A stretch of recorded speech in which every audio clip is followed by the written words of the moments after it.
আসসালামু আলাইকুম। আমি যে জায়গাটিতে দাঁড়িয়ে আছি এটি হলো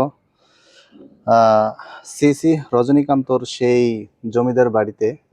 তো জমিদার বাড়ির যদি একটু আশেপাশে যদি আপনাদেরকে একটু দেখাই, আসলে এইগুলো এখন মানে একদম নাজেহাল অবস্থা, ভেঙে গেছে। তো আসলে জমিদারি বলেন অথবা রাজা বলেন, আসলে কেউই থাকে না। তো আমরা যদি এদিকে একটু উপরের দিকে যদি আপনাদেরকে একটু দেখাই উপর থেকে, তো আসুন আপনাদেরকে একটু উপরে দেখাই যেখানে আসলে কি অবস্থা। তো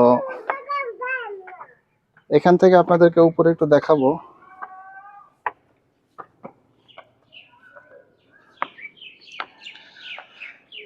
এখান থেকে যদি আপনাদেরকে একটু দেখাই, আসলে উপর থেকে একটু ভালোভাবে আপনারা দেখতে পারবেন এখানে ছাদ থেকে। তো এখন আর আগের মতো কিছুই আর অবশিষ্ট নেই। তো এখানে তার বংশধর উত্তরসূরি যারা আছেন তারা বসবাস করেন। এদিকে যদি আমরা আপনাদেরকে একটু দেখাই, এখানে উপরে ছাগলের একটা খামার আছে। তো খুবই ভালো। তো এদিকে এখন আসলে সবকিছু আগের মতো নাই, একদম ওয়ালগুলো খসে খসে পড়তেছে, নাজেহাল অবস্থা।